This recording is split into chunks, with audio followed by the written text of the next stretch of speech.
Bismillah, Alhamdulillahirrahmanirrahim. Assalamualaikum warahmatullahi wabarakatuh. Gimana kabarnya anak-anak sekalian? Alhamdulillah kalau kalian sehat.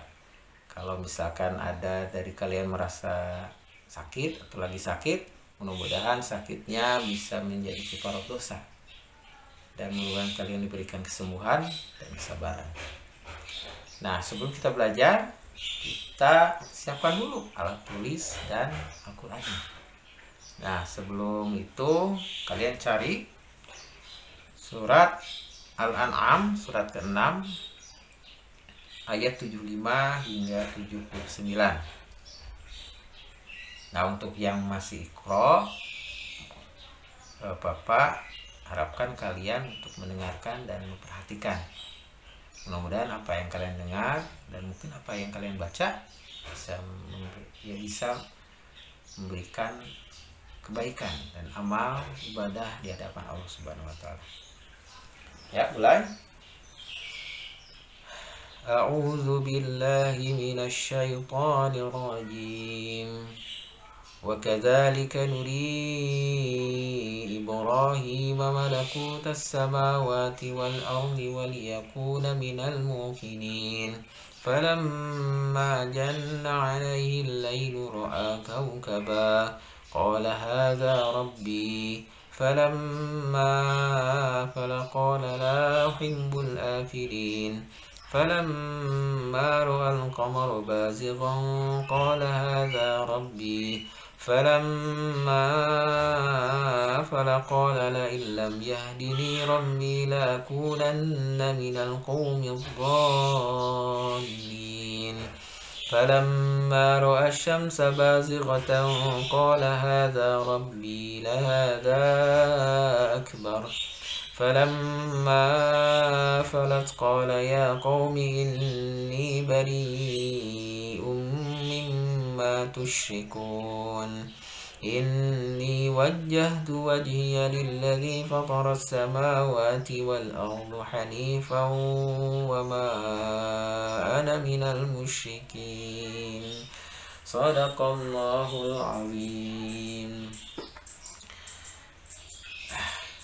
Alhamdulillah, mudah-mudahan apa yang kita baca bisa lebih mendekatkan diri kepada Allah Subhanahu wa taala dan diberikan ganjaran oleh Allah Subhanahu wa taala, yaitu pahala yang mengantarkan kita ke jannahnya. Nah, ini adalah ayat yang menceritakan bagaimana Nabi Ibrahim mencari Tuhan. Di sini diceritakan proses pencariannya. Tapi apa sih masalahnya? Kenapa sampai Nabi Ibrahim seperti itu? Bagaimana Nabi Ibrahim pada saat itu sampai harus mencari? Bagaimana sih keadaannya pada masa zaman Nabi Ibrahim? Nah, sebelum masuk ke intinya, kita bahas sedikit mengenai masa dari Nabi Ibrahim. Nah, Nabi Ibrahim ini hidup pada masa kerajaan Babilonia. Kalau sekarang kalian bisa dilihat itu di peta itu di daerah Irak. Nah, di kerajaan Babilonia ada seorang raja yang bernama Raja Namrud. Nah, Raja Namrud ini terkenal dengan keegoisannya. Jadi tidak mau tersaingi, akhirnya mengeluarkan aturan karena takut disaingi oleh anak laki-laki yang akan datang, takutnya tersaingi, akhirnya melarang kelahiran anak laki-laki. Nah, pada saat itu ibu hamil diawasi, termasuk ibunya Nabi Ibrahim. Karena ketakutan maka bersembunyi di daerah pegunungan, perbukitan, dan gua-gua. Nah, disitulah Nabi Ibrahim dilahirkan. Nah, masa terus berlalu, akhirnya Nabi Ibrahim beranjak remaja dan dibawa ke rumah orang tuanya.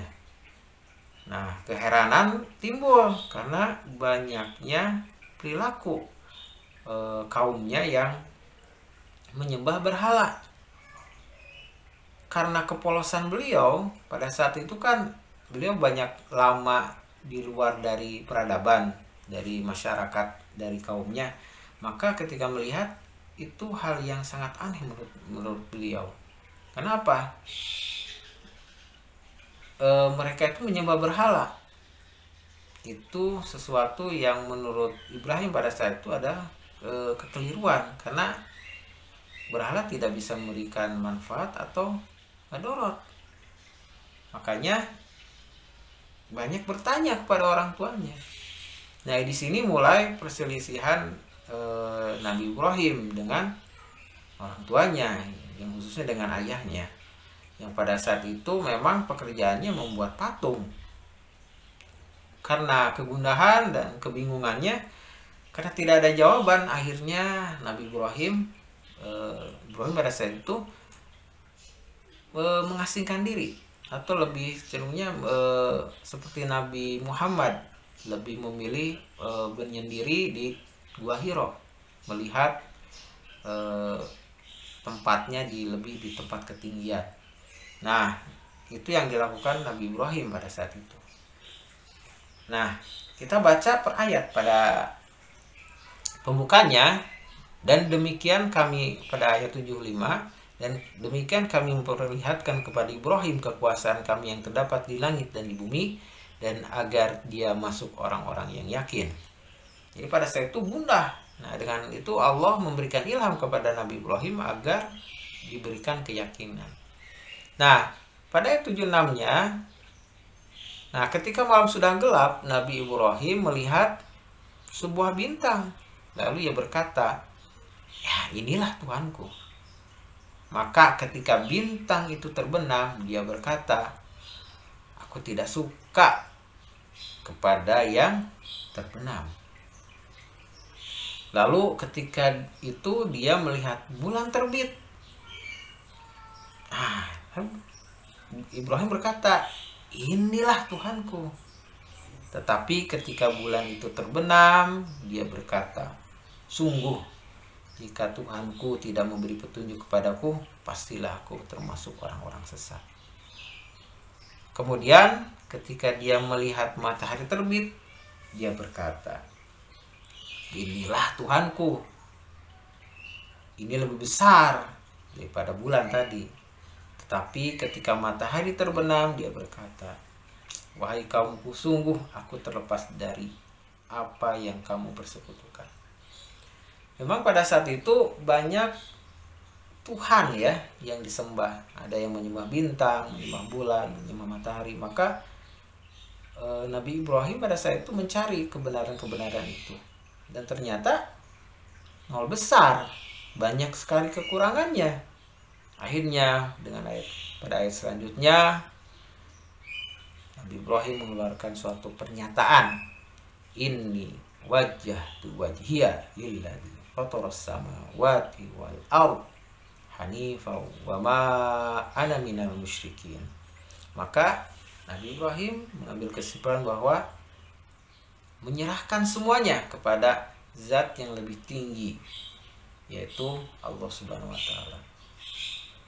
Dan pernyataan inilah yang mengantarkan Ibrahim kepada agama tauhid, yang lebih hak pada satu yang agama Allah Subhanahu wa taala, agama Islam. Nah, pencarian ini diabadikan oleh Allah dalam Al-Qur'an untuk memberikan pelajaran bahwasannya apa yang ada di bumi ini bukanlah hal yang besar di hadapan Allah Subhanahu wa taala. Karena Allah Subhanahu wa taala yang menciptakannya dan yang mengaturnya pula. Makanya kalau kalian misalkan dalam perjalanan atau misalkan ketika main melihat keindahan alam, merasakan angin, merasakan matahari, maka semua itu adalah nikmat dari Allah Subhanahu wa taala. Kita harus bersyukur dengan apa yang kita dapat hari ini. Ini yang diajarkan oleh Nabi Ibrahim pada saat itu, memberikan keyakinan kepada kita bahwa semua alam semesta termasuk diri kita adalah ciptaan Allah Subhanahu wa taala. Dan kita sepatutnya harus terus mendekatkan diri pada Allah Subhanahu wa taala, harus bisa lebih yakin, lebih kuat ibadahnya, karena kita tidak apa-apanya di hadapan ciptaannya sendiri malah. Makanya orang-orang dahulu menempatkan dirinya lebih rendah daripada ciptaannya, termasuk kepada matahari, kepada bulan, kepada bintang. Nah, di sini kita harus bisa memposisikan bahwa manusia ini adalah sebagai hamba. Tidak boleh istrinya menempatkan diri kita lebih dari orang lain, karena sepatutnya bahwa kita ini yang membedakan itu bukan dari fisik tapi dari amalnya. Nah, dari cerita tadi coba kalian ambil kesimpulan. Apa sih kesimpulannya? Bahwa cerita tadi memberikan pembelajaran kepada kalian bagaimana Ibrahim mencari Tuhan. Dan juga kalian buat dengan bahasa sendiri ya kesimpulan yang tadi dari cerita yang tadi pada disampaikan. Dan yang kedua, coba kalian cari siapakah ayah dari Nabi Ibrahim. Dan kalian yang ketiga, kalian cari juga tahun berapa Raja Namrud berkuasa di kerajaan Babilonia. Kalian bisa tanya kepada orang tua atau bisa mencari di internet ya. Nah, itu yang bisa pada ini sampaikan, mudah-mudahan bermanfaat. Kalau ada kekurangan pada ini mohon maaf, karena ini kekurangan daripada ini.